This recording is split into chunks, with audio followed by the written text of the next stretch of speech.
El retrato de Nikolai Gogol. Capítulo 1. En ningún sitio se tenía tanto público en el mercado de Shchukin como ante la tienda de cuadros, que en verdad ofrecía la más variada colección de curiosidades. La mayoría de los cuadros eran óleos recubiertos con un barniz verde oscuro y con dorados marcos de estilo, paisajes invernales con árboles blancos, anocheceres rojos como el arrebol de un incendio, campesinos flamencos fumando en pipa y con un brazo doblado, con más aspecto de pavos con mangas que de personas. Eran los temas favoritos. A ellos habría que agregar varios grabados: el retrato de Josreb Mirza con gorro de piel de oveja y los de unos generales de tricornio con la nariz torcida. Además, a la entrada de estas tiendas suele haber ristras enteras de litografías populares de gran tamaño que revelan que el ruso tiene un talento innato para esas cosas. En una aparecía la princesa Militrisa Kirbitevna, en otra la ciudad de Jerusalén, sobre cuyas casas e iglesias se había paseado despiadadamente la pintura roja, que además se extendía a una parte del suelo y a dos campesinos que oraban con las manoplas puestas. Estas obras atraen a pocos compradores, pero sí a mucho público. Entre este no faltará el criado despreocupado que bosteza ante ellos, en la mano las fiambreras con la comida de la fonda para su señor, que sin duda se tendrá que comer bastante tibia la sopa. También son fijos el soldado con capote, que en los mercados al aire libre trafica con un par de navajas, y la vendedora del Ojta con un cajón lleno de zapatos. Cada uno se extasia a su manera. Los campesinos suelen señalar las cosas con el dedo, los caballeros observan circunspectos, los mandaderos y los pinches intercambian bromas referentes a las caricaturas expuestas. Los viejos lacayos con abrigo de lana observan únicamente porque en algún sitio tienen que bostezar. Las buhoneras, jóvenes mujeres rusas, acuden llevadas por el instinto para enterarse de lo que habla la gente y para mirar lo que la gente mira. En ese instante, y sin proponérselo, ante la tienda se detuvo el joven pintor Charkov, que a la sazón pasaba por allí. El abrigo viejo y el traje pasado de moda descubrían al hombre entregado por entero a su obra, sin tiempo para atender a su indumentaria, cuestión que tan misteriosamente absorbe a los jóvenes. Se detuvo ante la tienda y al principio aquellas abominables pinturas le hicieron sonreír para sus adentros. Después, sin querer, se puso a pensar si aquellas obras podrían interesar a alguien. No le extrañaba que hubiera rusos atraídos por los grabados del caballero Eruslan Lanzarevich, del Zampón y del Beberrón, de los personajes Foma y Erioma. Para el pueblo los asuntos dibujados resultaban familiares y comprensibles, pero ¿quién compraba aquellas bambochadas chillonas, sucias, grasientas? ¿A quién interesaban aquellos campesinos flamencos, esos paisajes rojos y azules, con su pretensión de ser más arte que los grabados, pero que eran muestra de una profunda degeneración? Indudablemente no habían sido pintados por un niño autodidacta. De lo contrario, por encima de lo característico, se habría puesto de manifiesto el ingenio. Aquí se revelaba únicamente la torpeza, la mediocridad imponente y senil entremetida en las filas del arte, cuando su sitio estaba entre lo chabacano, mediocridad que, pese a todo, seguía fiel a su vocación y llevaba al arte su gusto ramplón. Los mismos colores, los mismos trazos, la misma mano avesada, rutinaria, que más bien pertenecía a un tosco autómata que a un humano. Permaneció un largo rato ante aquellos abominables cuadros, por fin sin pensar ya en ellos y sin darse cuenta de que el dueño de la tienda, un hombrecillo gris con un abrigo de paño tosco y una barba sin afeitar desde el domingo, llevaba un buen rato hablándole, dándole precios, incluso sin saber aunque le había gustado ni qué quería. Mire, por estos campesinos y por el paisajillo le cobro 10 rublos. Fíjese qué pintura. ¿Es que te cautivan? Están recién llegados del depósito. El barniz no ha tenido tiempo de secarse. O ese paisaje invernal. Llévese el paisaje invernal. 15 rublos. El marco vale más. Eso sí que es invierno. Y el vendedor dio un papirotazo al lienzo como queriendo demostrar que el paisaje había sido pintado a conciencia. Si quiere, los ponemos en un solo paquete y se los mandamos a casa. Sus señas, por favor. Chico, trae una cuerda. Un momento, amigo, no tan deprisa, dijo el pintor al ver que el diligente vendedor comenzaba a atarlos de verdad. Y, avergonzado de no comprar nada después de haber permanecido tanto tiempo en la tienda, añadió: aguarde, amigo, a ver si veo algo que me interese. Y agachándose comenzó a levantar viejos lienzos apilados en el suelo con rasguño, cubiertos de polvo, que al parecer no eran tenidos en ninguna estima. Había allí vetustos retratos familiares, la pista de cuyos descendientes habría sido imposible rastrear, imágenes casi reconocibles, con el lienzo rasgado, marcos con el oropel desconchado, en una palabra, trastos viejos. Pero el pintor los examinaba pensando para sí: a lo mejor aparece algo. Más de una vez había oído contar casos de cacharrerías en las que, entre cachivaches, habían hallado telas de grandes maestros. El dueño, viendo enfrascado, le dejó en paz, recuperó su tono e importancia habituales y volvió a postarse ante la puerta para reclamar la atención del público, apuntando con la mano hacia la tienda. «Por aquí, caballero, entre y verá qué cuadros recién llegados de la sala de ventas». Cuando se cansó de gritar, casi siempre sin resultado, y de charlar ante la puerta con el mercero de la tienda de enfrente, recordó finalmente que tenía en la tienda a un parroquiano, dio la espalda al público y volvió al interior. «¿Qué, caballero? ¿Ha elegido algo?» Pero el pintor llevaba un rato inmóvil contemplando un retrato con un marco grande que había sido excelente y en el que solo quedaban restos de la pintura dorada. Era un anciano de cara broncínea, angulosa y flaca. Sus rasgos parecían captados en un instante de desasosiego y evidenciaban una energía no norteña. Llevaban la impronta de un mediodía ardiente. Iba ataviado con un holgado traje asiático. El retrato se hallaba muy maltrecho y cubierto de polvo. Cuando hubo quitado el polvo que cubría la cara, comprendió que era obra de un gran pintor. El retrato parecía inacabado, pero el pincel tenía una fuerza asombrosa. Lo más extraordinario en él eran los ojos. Daba la impresión que el artista había puesto en ellos todo su poder y su sensibilidad de artista. Los ojos miraban, solo eso, miraban desde el lienzo y su extraordinaria vivacidad parecía romper la armonía del conjunto. Llevó el cuadro hasta la puerta y los ojos le miraron más intensamente aún. En el público también causaron una impresión semejante. Una mujer que miraba a espaldas de Charkov exclamó: me está mirando, y se apartó. Él sintió una sensación desagradable que no habría podido explicar y colocó el retrato en el suelo. «Bueno, llévese el retrato», dijo el dueño. «¿Cuánto vale?», preguntó el pintor. «No le pediré mucho, deme 75 kopecks». «No». «¿Cuánto daría?».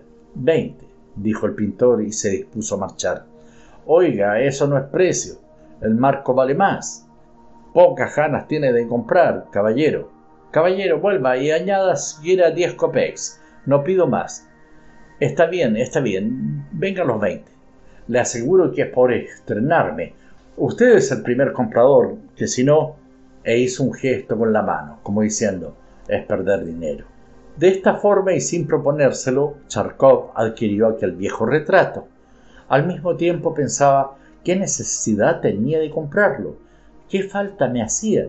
Pero el trato ya estaba hecho, así es que sacó los 20 kopecks, se los dio al dueño y se fue con el cuadro bajo el brazo.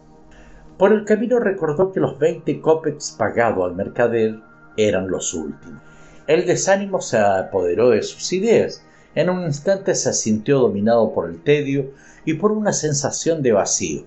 ¡Qué vida más perra!, pensó. ¿Cómo hace el hombre ruso cuando las cosas le van mal? Caminaba a buen paso, casi maquinalmente, indiferente hacia todo. El rojo del ocaso aún se mantenía en la mitad del cielo. Las casas orientadas en aquella dirección brillaban tenuemente, bañadas por luz cálida, pero el halo azulado y frío de la luna se hacía más intenso.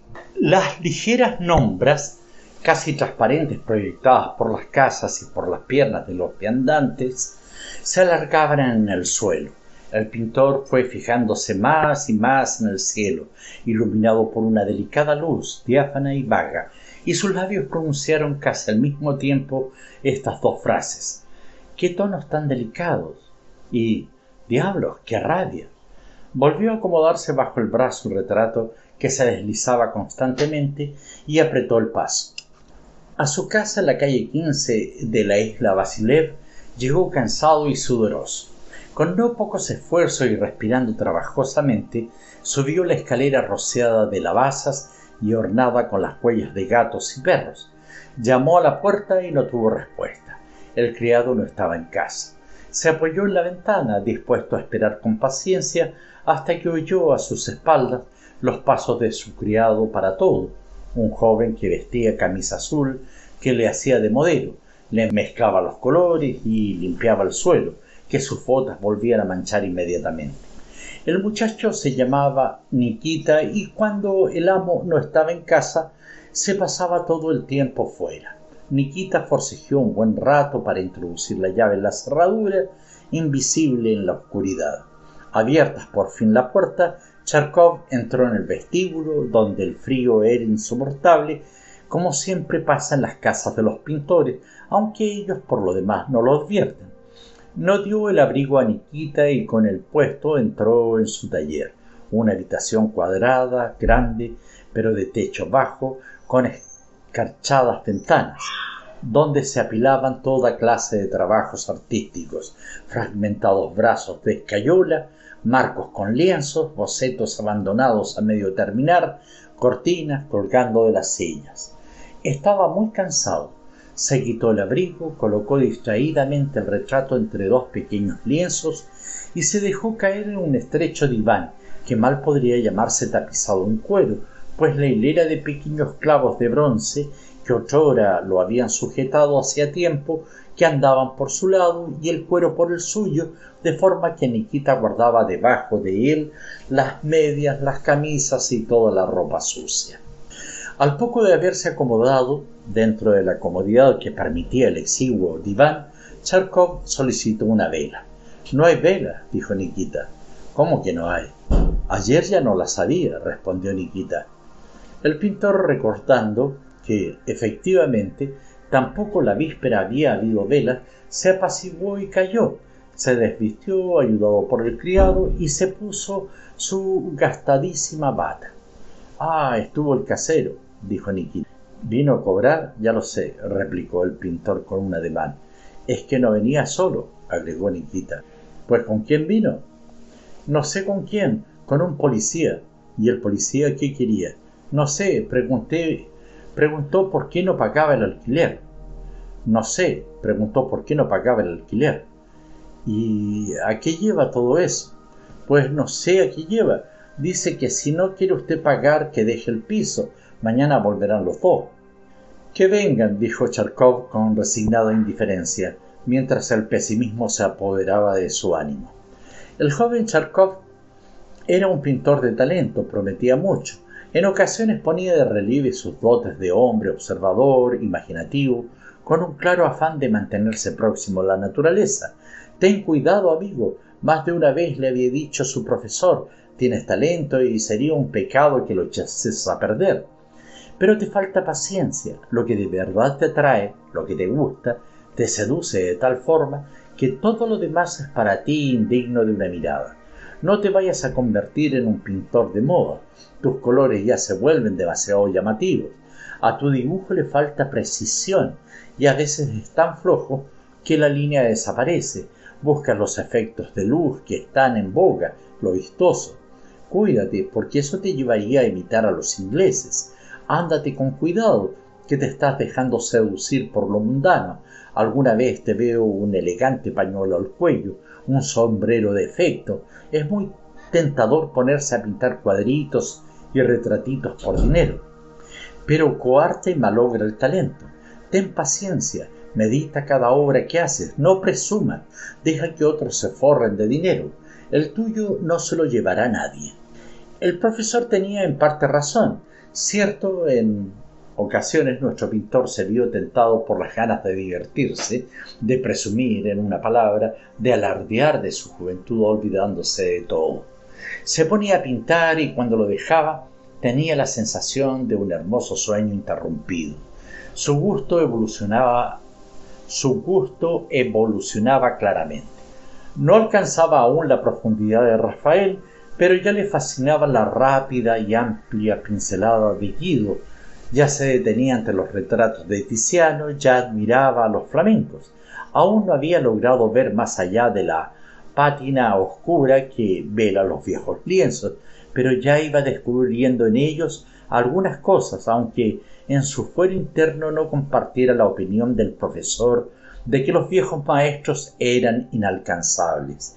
Incluso creía que el siglo XIX era considerablemente superior en algunas cosas, que ahora la imitación de la naturaleza era más viva, próxima, íntima. En una palabra, pensaba lo que el joven que, habiendo vislumbrado algo, se siente orgulloso de ello.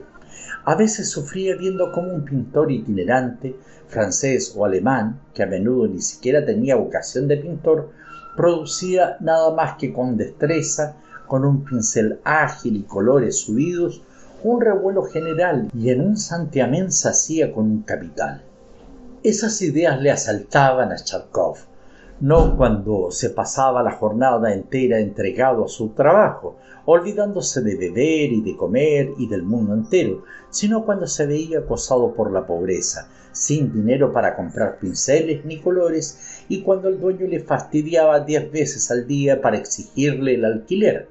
Era entonces cuando envidiaba la suerte del pintor rico. En tales ocasiones incluso le asaltaba una idea, muy habitual en las mentes rusas: mandarlo todo a paseo y ahogar las penas en vino. Ahora estaba a punto de hacerlo. Ya sé.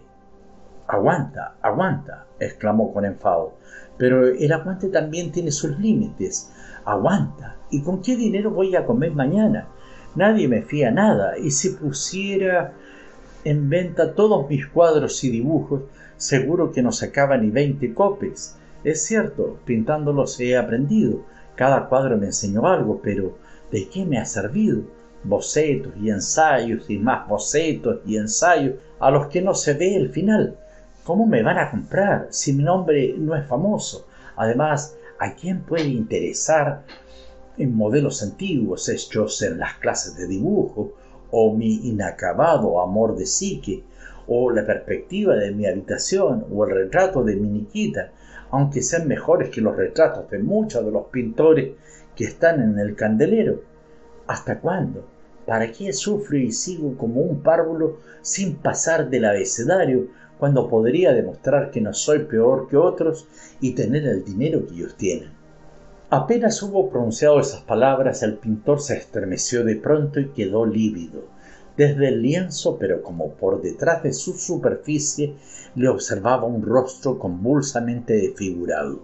Los dos ojos aterradores le miraban como si quisieran devorarle. Los labios le imponían silencio. Asustado quiso llamar a Nikita, que ya llenaba el zaguán con sus poderosos ronquidos, pero se contuvo y se echó a reír. Su miedo desapareció inmediatamente. La mirada partía del cuadro comprado, del que se había olvidado por completo. La luz de la luna al caer sobre él había dado al retrato una vivacidad extraña. Se puso a examinarlo y limpiarlo. Mojó una esponja en agua y, pasándola varias veces por el lienzo, eliminó casi todo el polvo y la suciedad acumulados. De vuelta la tela a la pared, volvió a asombrarse de lo excepcional de la obra. La cara casi había cobrado vida y los ojos le miraron de tal modo que, estremecido, retrocedió y pronunció con asombro: Está mirando con ojos humanos. De pronto recordó una historia que hacía mucho le contara a su profesor sobre un retrato del famoso Leonardo da Vinci, que el gran maestro, pese a llevar varios años trabajando en él, consideraba inacabado, mientras que, según Vasari, todos estimaban su obra más perfecta y consagrada. Lo más sagrado eran los ojos, que maravillaban a los contemporáneos. El pintor no había olvidado y había trasladado al lienzo las vetas más pequeñas, apenas visibles. Pero el retrato que ahora veía Charcot ante sí tenía algo muy singular. Aquello ya no era arte, aquello incluso rompía la armonía del propio retrato. Eran ojos animados, eran ojos humanos, parecían extraídos a un ser vivo para colocarlos aquí. No producían ya el gozo interior que invade el espíritu al contemplar la obra de un pintor, por espeluznante que sea su argumento. Creaban un sentimiento morboso, de angustia. ¿Qué ocurre?, se interrogó involuntariamente el pintor. Sin duda está tomado del natural, de la vida. Pero entonces, ¿por qué produce esa extraña desazón? Quizá porque la imitación servil literal de la naturaleza es una transgresión y causa el efecto del chillido disonante, o porque si te aproximas al objeto con indiferencia, con imparcialidad, no te ofrece más que su horrorosa realidad, no iluminado por la luz de la idea inaccesible, presente en todo. Aparecerá con la crudeza con que aparecería la persona que admiras si, armado de un bisturí, le abrieras las entrañas para descubrir las repulsivas vísceras. ¿Por qué la naturaleza simple, captada por un pintor, no te produce ningún sentimiento mezquino, sino, por el contrario, gozo? ¿Por qué después a tu alrededor todo se mueve y desplaza con mayor sosiego y suavidad? ¿Y por qué esa misma naturaleza, interpretada por otro pintor, se presenta vil, abominable, aun cuando él también haya sido fiel a su modelo? Pero le falta ese algo que ilumina. Lo mismo ocurre con un paisaje natural, que puede ser excelente, pero que resulta defectuoso si en el cielo no hay sol. Se aproximó de nuevo al retrato para observar aquellos ojos asombrosos y con espanto comprobó que sí, que le estaban observando. Aquello era algo más que una copia del natural, era la extraña vivacidad que habría tenido la cara de un muerto resucitado, ya fuera por la luz de la luna, que todo lo envuelve en una atmósfera delirante, que a todo da un aspecto distinto, contrapuesto a su apariencia diurna. Ya fuera por otras razones, el caso es que, de pronto, sintió miedo de encontrarse solo en el cuarto. Se distanció cautelosamente del retrato y desvió la mirada, procurando no verlo, aunque con ello no logró que los ojos dejaran de mirar. Finalmente, incluso sintió miedo de andar por la habitación. Le parecía que, acto seguido, alguien comenzaría a caminar a sus espaldas y cada vez que daba un paso miraba tímidamente hacia atrás. Nunca había sido cobarde, pero sí imaginativo y nervioso, y aquella noche él mismo no lograba explicarse la razón de aquel pavor involuntario. Se sentó en un rincón, pero también allí se imaginó que alguien, asomando por encima del hombro, pudiera mirarle la cara. Los ronquidos de Nikita, que le llegaban del zaguán, tampoco ahuyentaban su miedo. Por fin se levantó y, apocado, sin levantar la vista, pasó al otro lado del biombo y se acostó en la cama. Por entre las rendijas del biombo distinguía la habitación, iluminada por la luna, y veía el retrato colgado en la pared de enfrente. Los ojos aún más terribles, aún más penetrantes, se clavaron en él como si no quisieran ver nada más. Lleno de un sentimiento de angustia, se levantó, cogió una sábana, se fue hacia el retrato y lo tapó. Hecho eso, volvió a acostarse, más tranquilo, y se puso a meditar sobre la miserable suerte del pintor y sobre el camino de espinos que le quedaba por recorrer. A todo eso sus ojos involuntariamente observaban por una rendija del biombo el retrato cubierto con la sábana. La luz de la luna acentuaba la blancura de la sábana que él llegó a imaginar traspasada por los terribles ojos. Horrorizado fijó la mirada para cerciorarse de que aquello era absurdo, pero en ese momento y con toda realidad vio claramente que la sábana había desaparecido y que el retrato estaba al descubierto y le miraba, evitando todo lo demás, penetrando en su interior. Charkov sintió que se le helaba el corazón y vio que el anciano se movía, se apoyaba en el marco con ambas manos. Finalmente, levantándose a pulso, sacó las piernas y saltó del marco. Por la rendija del biombo ya solo se veía el marco vacío. En la habitación resonaron unos pasos que se aproximaban al biombo. El corazón del pobre pintor latió con fuerza. Sin atreverse a respirar, aterrado, esperó el momento en que el viejo se asomara tras el biombo. Y así fue. Asomaron su cara broncínea y los enormes ojos. Charkov quiso gritar, pero advirtió que había quedado sin voz. Intentó revolverse, hacer algún movimiento, pero los miembros no le obedecieron. Boquiabierto, contenida la respiración, observaba al espantoso fantasma, gigantesco de estatura, vestido con una holgada chilada asiática, y esperó a ver qué hacía. El anciano se sentó casi a sus pies y sacó algo de entre los pliegues de su ancha vestimenta. Era una bolsa. La desató, la agarró por las dos puntas y la volvió. Con sordo ruido cayeron al suelo unos paquetes pesados en forma de largos cartuchos. Envueltos en papel azul, cada uno llevaba esta inscripción: Milcher Bonnets. Librando sus manos largas, huesudas de las anchas mangas, el anciano comenzó a deshacer los cartuchos. Brilló el oro. Pese a la enorme angustia y al pavor que le dominaba, el pintor puso los ojos en el oro y observó con mirada inmóvil cómo caía el dinero en las huesudas manos, cómo brillaba y con un tintineo fino y sordo volvía a los cartuchos. En esto descubrió Charkov que uno de ellos había rodado más lejos que los demás, cerca de la cabecera de su cama. Estremecido, agarró el cartucho y observó, temeroso, si le había visto el anciano, pero éste, que parecía demasiado ocupado en reunir los envoltorios, los reintegró a la saca y, sin mirar a Charkov, desapareció tras el biombo. A Charkov el corazón le latió alocado al oír el susurro de los pasos que se alejaban en la habitación. Temblando todo él, apretó el cartucho en una mano. De pronto volvieron a ser audibles los pasos que se aproximaban otra vez al biombo. Al parecer el anciano había echado de menos el cartucho. De nuevo se asomó tras el biombo.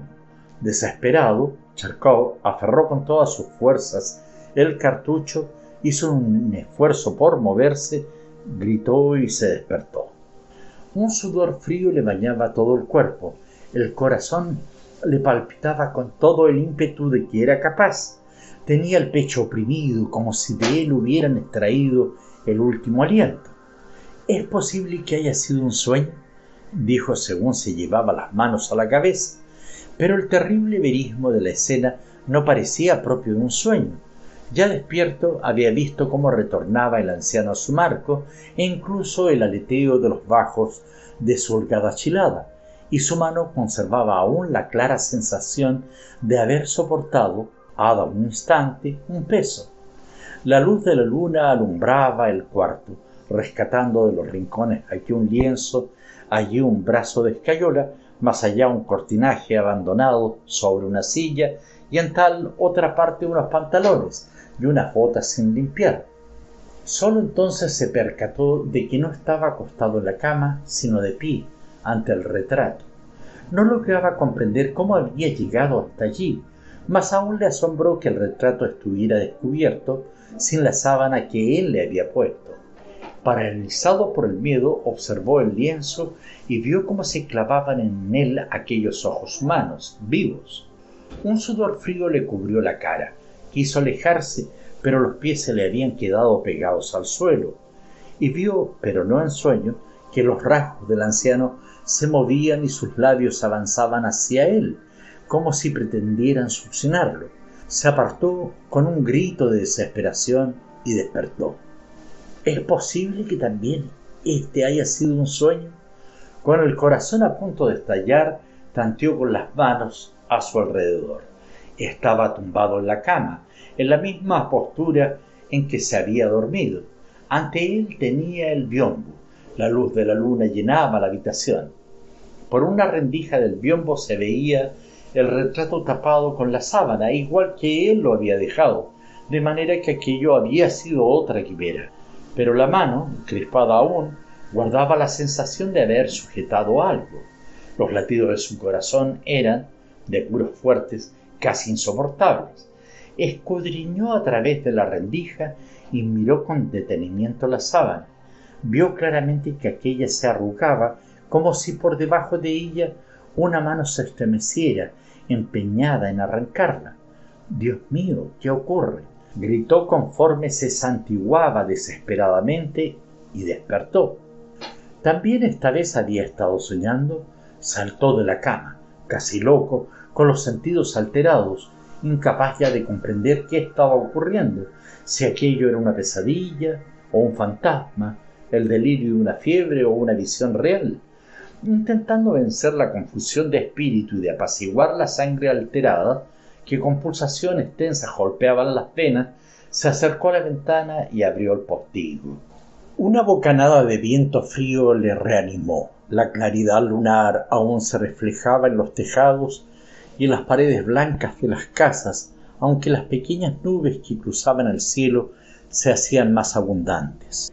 Todo era silencio. De cuando en cuando llegaba a sus oídos el lejano tintineo de un coche de alquiler, cuyo dueño dormitaba en algún recóndito callejón, mecido por su indolente jumento, en espera de algún cliente rezagado. Pasó un buen rato asomado al postigo.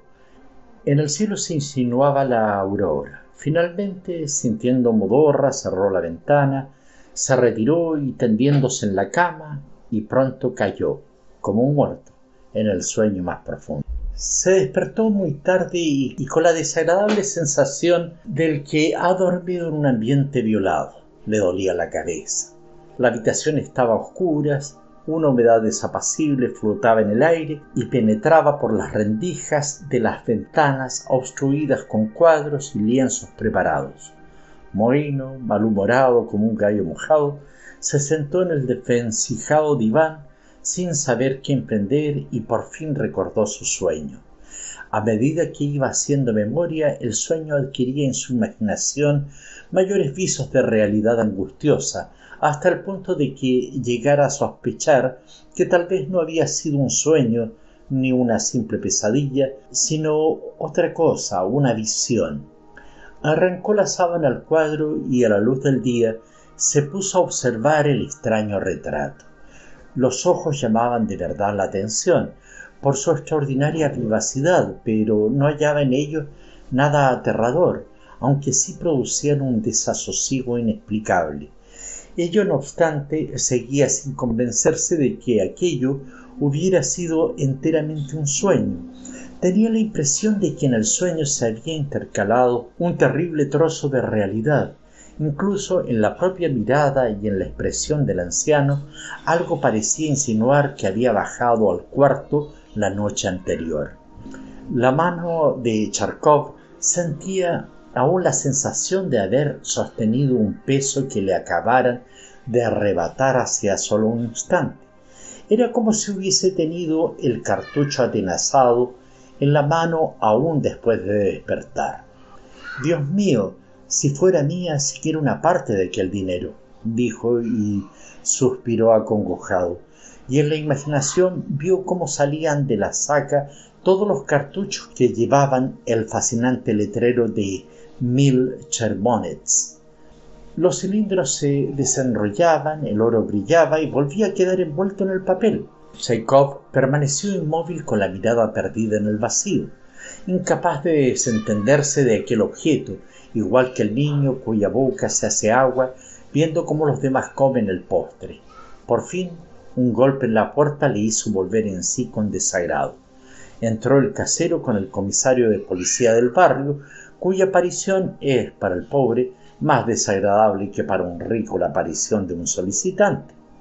El dueño de la pequeña casa que habitaba Charkov era uno de esos típicos caseros de la calle 15 en la isla Vasilev, del barrio Petersbursky o de algún suburbio lejano como Kolomna, una criatura que se da mucho en Rusia y que es tan indefinible como el color de una levita gastada. En su juventud había sido capitán y camorrista, también había realizado algún que otro cometido civil. Se prestaba muy bien a jurar y a azotar.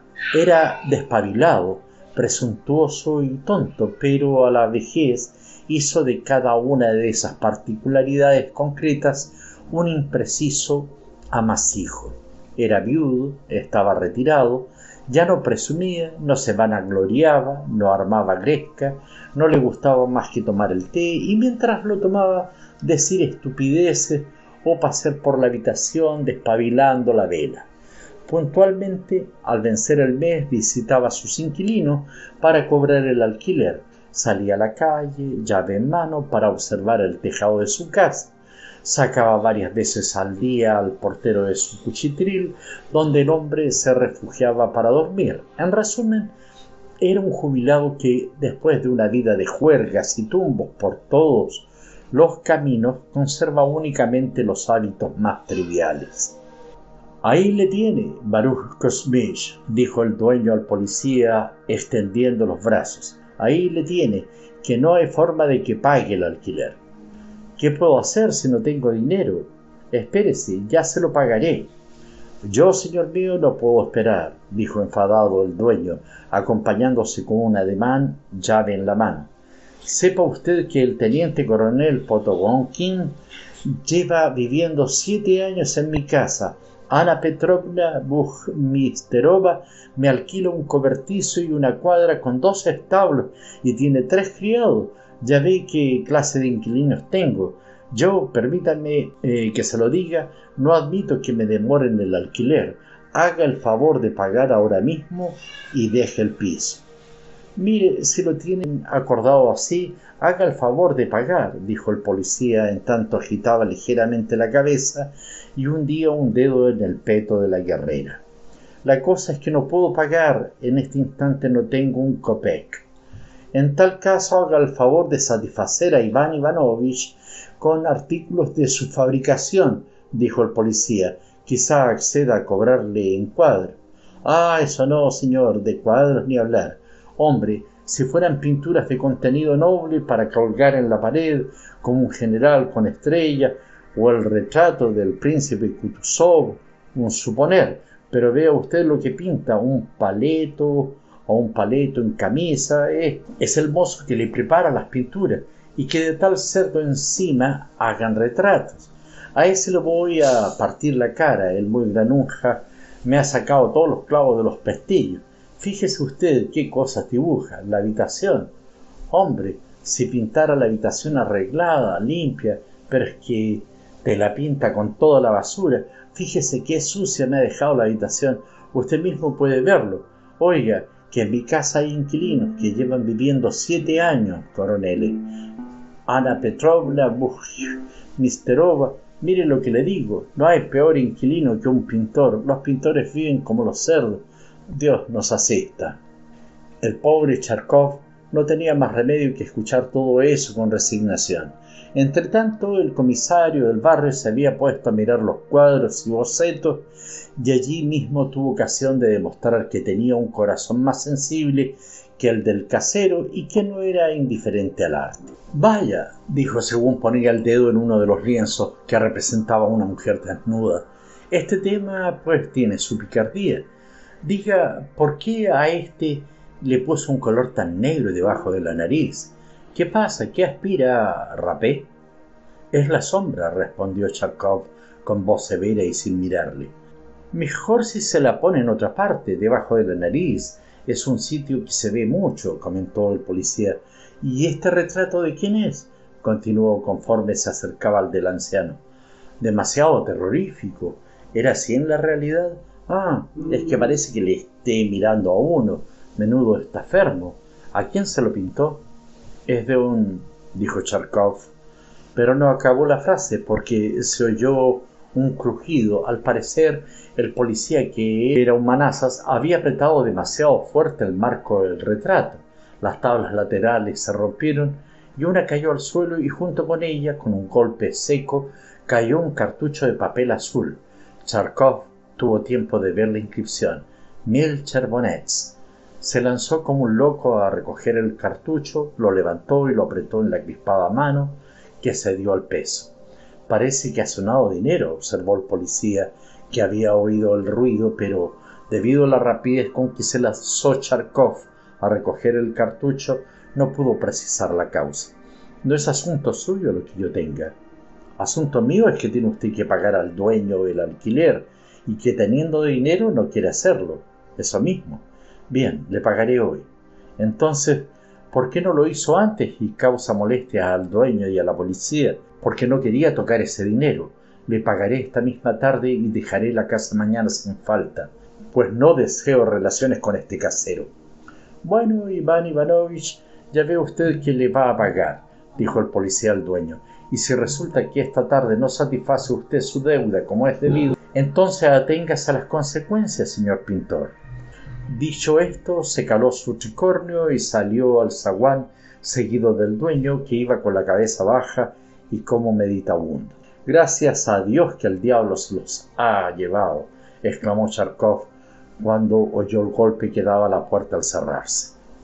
Revisó el zaguán, se inventó un pretexto para que Nikita se fuera, cerró tras él, retomó a la habitación y, con el corazón trepidante, se puso a deshacer el cartucho. Contenía flamantes monedas de oro, ardientes como brasas. A punto de enloquecer, se sentó ante el montón de oro, preguntándose si no estaría soñando. El cartucho contenía justo 1000 monedas y su aspecto exterior coincidía plenamente con el visto en sueño. Pasó varios minutos mirando y remirando las monedas, incapaz de dar crédito a sus ojos. A su imaginación acudieron de pronto todas las historias sobre tesoros y vargueños con gavetas secretas legados por previsores antepasados a descendientes cuya mina estimaban inevitable. Se preguntó si algún abuelo habría decidido dejar un regalo a su nieto escondiéndolo en el marco de un retrato familiar. Llevado por las fantasías románticas, se puso a buscar en aquello alguna relación oculta con su destino, una eventual vinculación entre la existencia del retrato y su propia existencia, y a preguntarse si la adquisición del retrato no sería una predestinación. Se puso a hurgar en el marco del cuadro, en un costado vio una acanaladura en la madera y cubierta con una tablilla tan bien ajustada que si la mano torpe del policía no los hubiera quebrado, el dinero habría seguido allí, de fijo, hasta el fin de los siglos. Mientras examinaba el retrato, volvió a asombrarse de la perfección con que estaban pintados los ojos, que ya no se le antojaban terribles, pero le seguían causando desazón. No, se dijo, no sé de quién eres, abuelo, pero yo te pondré cristal y un marco dorado. Al mismo tiempo puso la mano sobre el montón de oro que tenía ante sí y el corazón a su contacto le latió con fuerza. ¿Qué hacer con ellas?, pensaba, clavado los ojos en las monedas. Ahora estoy asegurado para 3 años, por lo menos. Puedo encerrarme y trabajar. Tengo para comprar pinturas, para comer, para el té, para vestir y para pagar el alquiler. Ahora nadie vendrá a molestarme, a estorbar mi trabajo. Me compraré un buen modelo, encargaré un torso de escayola, tornearé unas piernas, pondré una Venus, adquiriré reproducciones de los mejores cuadros. Y si trabajo 3 años para mí, sin prisas ni apremio por vencer, aventajaré a todos ellos y podré ser un buen pintor. Así pensaba, atendiendo a lo que le dictaba la razón, pero en su interior sonaba otra voz aún más fuerte y sonora. Mirando otra vez el oro, fue mayor el ímpetu con que se manifestaron sus 22 años y el ardor juvenil. Ahora tenía a su alcance todo lo que hasta ese momento había contemplado con ojos envidiosos, lo que había admirado de lejos, tragando saliva. Cómo le palpitó el corazón con solo pensarlo: ponerse un frac de moda, desayunarse tras una vigilia tan larga, alquilar un buen piso, irse inmediatamente al teatro, a la pastelería, en fin. Cogió el dinero y de un brinco se plantó en la calle. Primero fue a una sastrería, se vistió de pies a cabeza, sin cesar de mirarse al espejo como un niño. Compró lociones y pomadas. Alquiló sin regatear el primer apartamento excelente que encontró en la avenida Nevsky, con espejos y grandes ventanales. Compró casualmente unos impertinentes caros. También casualmente adquirió un montón de corbatas de todas las clases, más de las que necesitaba. Se hizo un rizado en la peluquería, se paseó en coche por toda la ciudad, nada más que por darse ese gusto. Se atiborró de confites en la pastelería y entró en un restaurante francés del que tenía una noción tan remota como del imperio chino. Allí comió muy ufano, mirando por encima del hombro a los demás y arreglándose a cada instante los rizos ante el espejo. Allí mismo se tomó una botella de champán, otra de las cosas que conocía solo de oídas. El vino se le subió ligeramente a la cabeza y salió a la calle animado, alegre, dispuesto a ponerse el mundo por montera. Iba con aire arrogante por la acera, enfocando a todo el mundo con los impertinentes. En el puente, habiendo visto a un antiguo profesor, se hizo el distraído. El profesor permaneció un buen rato donde estaba, el rostro hecho un interrogante. Esa misma tarde trasladó todos sus trabajos, caballete, lienzos, cuadros, al suntuoso departamento. Colgó los cuadros mejores en los lugares más visibles, arrinconó lo peor y luego paseó por las espléndidas salas mirándose a cada paso en los espejos. Volvió a sentir el deseo incontenible de hacerse famoso. Ya sonaban en sus oídos los gritos de Charkov, Charkov. ¿Han visto ustedes los cuadros de Charkov? ¡Qué trazo tan firme tiene ese de Charkov! ¡Qué extraordinario talento el de Charkov! Paseaba excitado por el cuarto, llevado muy lejos por la imaginación. Al día siguiente tomó una decena de cherbonnets y se fue a ver al editor de un periódico muy difundido en solicitud de su magnánima y generosa ayuda. Fue muy bien recibido por el periodista, que inmediatamente le otorgó el título de honorable. Le estrechó ambas manos, inquirió con detalle su nombre, patronímico y lugar de residencia. Un día más tarde, inmediatamente después de la noticia sobre la invención de las velas de Zeus, en el diario aparecía un artículo que, con el título de Charkov, un talento extraordinario, decía lo siguiente: nos apresuramos a participar a la población culta de la capital la noticia de un hallazgo, valga la expresión, excepcional en todo sentido. Todos estarán de acuerdo en que tenemos muchas fisonomías hermosísimas, rostros maravillosos que hasta ahora no habían podido ser trasladados a la tela en la que perdurarían como mensaje a la posteridad. Desde ahora eso podrá ser subsanado. Ha surgido un pintor que reúne todas las condiciones requeridas. Ahora la mujer hermosa puede estar segura de que será retratada con toda la gracia de su belleza etérea, sutil, encantadora, maravillosa, semejante a la mariposa que en primavera vuela de flor en flor. El honorable padre de familia aparecerá rodeado de sus seres queridos, el comerciante, el militar, el ciudadano, el hombre de Estado, todos proseguirán su obra con renovados bríos. Acudid al regreso de la fiesta, del paseo, de la visita al amigo, a la prima, al elegante establecimiento de allá de donde vengáis. Visitad el excelente taller del pintor, avenida Nevsky, número tal, abarrotado de retratos hechos por su pincel, dignos de un Van Dyck o de un Tiziano. No sabe uno qué admirar más, si la fidelidad y el parecido con el original o el extraordinario colorido y frescor de su pincel. Alabado sea, pintor. A usted Le ha tocado el gordo de la lotería. ¡Viva Andrei Petrovich! El periodista, como se ve, era bastante fresco. Acreciente su fama y la nuestra, nosotros sabremos valorarle. La afluencia masiva de público y junto a ello el dinero, aunque algunos miembros de nuestro gremio de la prensa lo rechacen, será su recompensa. El pintor leyó el anuncio con oculta satisfacción. Su cara se dilató en una sonrisa. Era la primera vez que veía su nombre en letra impresa. Volvió varias veces al texto. Verse comparado con Van Dyck y con Tiziano le agradó sobremanera.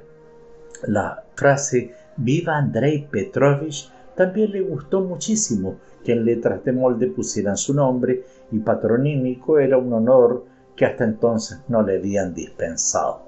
Comenzó a pasear a grandes zancadas por la habitación, a alborotarse los cabellos, se sentaba en la butaca, volvía a levantarse para sentarse en el diván, imaginándose a cada instante cómo recibiría a los señores y señoras visitantes. Se acercaba al lienzo y trazaba en él un atrevido garabato con el pincel, procurando dar al brazo un movimiento elegante. Al día siguiente a su puerta sonó la campanilla. Charkov se levantó a abrir. Entró una señora precedida de un lacayo con librea forrada de piel. Con la dama venía una señorita de unos 18 años, su hija. ¿Es usted Monsieur Charkov?, preguntó la señora. El pintor hizo una reverencia. De usted se escribe tanto. Dicen que sus retratos son el no va más de la perfección. Con esas palabras la dama se llevó a los ojos los impertinentes y comenzó a escudriñar las paredes en las que no había nada. No veo sus retratos. Los han retirado, dijo un tanto turbado el pintor. Acabo de mudarme a este piso y aún están en camino. No han llegado todavía. ¿Ha estado usted en Italia?, indagó la dama. A falta de otra cosa que mirar, apuntaba hacia él los impertinentes.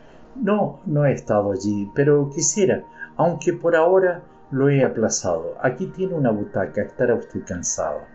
Gracias, he estado mucho tiempo en el coche. Ah, por fin veo una de sus obras, exclamó la dama y corrió hacia la pared opuesta para, enfocando con los impertinentes los estudios, bocetos, perspectivas y retratos colocados en el suelo, agregar: «C'est charmant! Us Lise venez ici». Una habitación al gusto de Teniers. Fíjate qué desorden, todo en desorden. Una mesa y sobre ella un busto, un brazo, una paleta. Fíjate en el polvo, cómo está dibujado el polvo. C'est charmant. Ahora mira este otro cuadro de una mujer lavándose la cara. ¡Qué jolie figure! ¡Ah! Un mujik. Lise, un mujik con camisa rusa. Mira, un mujik. Así que usted no solo hace retratos, ¿verdad? Va, son minucias, divertimientos, bocetos. Dígame, ¿qué juicio le merecen los retratistas de ahora? Los de ahora son como el Tiziano, ¿verdad? No tienen ese colorido enérgico, no tienen esa lástima que no lo sepa decir en ruso. La señora era aficionada a la pintura y con sus impertinentes había recorrido todos los museos de Italia. Sin embargo, tome a Monsieur Noll, cómo pinta, qué pincel más extraordinario. Para mi gusto sus caras son más expresivas que las de Tiziano. ¿Conoce usted a Monsieur Noll? ¿Quién es ese Noll?, preguntó el pintor. Monsieur Noll, qué talento, pintó el retrato de Use cuando ella tenía solo 12 años. Usted tiene que venir a casa sin falta. Use, enséñale tu álbum. ¿Sabe usted? Venimos aquí, comienza inmediatamente su... Ah, bien, estoy listo. Un momento. En un instante aproximó el caballete con el lienzo dispuesto, cogió la paleta, clavó el ojo en la carita pálida de la hija.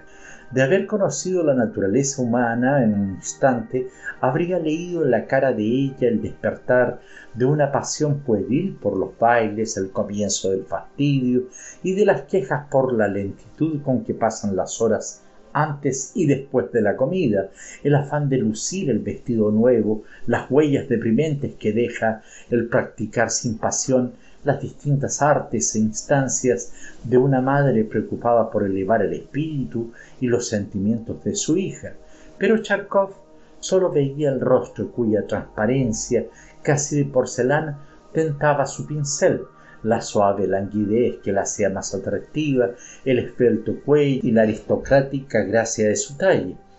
Ahora demostraría con qué facilidad y brillantez manejaba el pincel, anteriormente solo empleado en plasmar groseros rasgos de modelos toscos, rígidas piezas antiguas y copias de algún clásico. Ya imaginaba la creación que obtendría de aquella suavísima carita. ¿Sabe usted?, dijo la señora con una expresión casi conmovedora, ahora lleva un vestido que francamente no quisiera que saliera con ese vestido al que estamos tan habituados. Quisiera que la representase vestida con sencillez, sentada a la sombra de un árbol, contemplando los campos y a lo lejos unos rebaños o un bosque, que no dé la impresión de que va a un baile o a una velada de sociedad. Nuestros bailes, se lo confieso, dañan tanto el espíritu que acaban con los últimos vestigios de nuestros sentimientos. Sencillez, cuanto más sencillo mejor. Por cierto, las caras de madre e hija mostraban que no se perdían uno solo de aquellos bailes, por eso tenían el color de la cera. Charkov puso manos a la obra. Acomodó a la modelo, reflexionó un instante y, tras haber tomado mentalmente sus puntos de referencia, con el pincel describió en el aire una voluta, entornó un ojo, echó el cuerpo hacia atrás, observó de lejos y en una hora tenía acabado el perfil.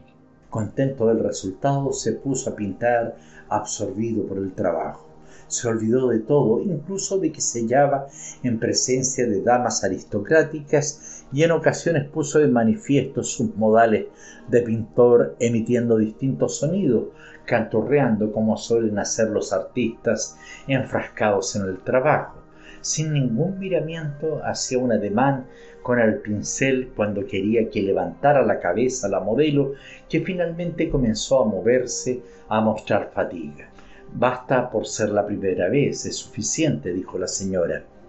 Un poquito más, pidió absorto en su trabajo el pintor. No, ya es hora.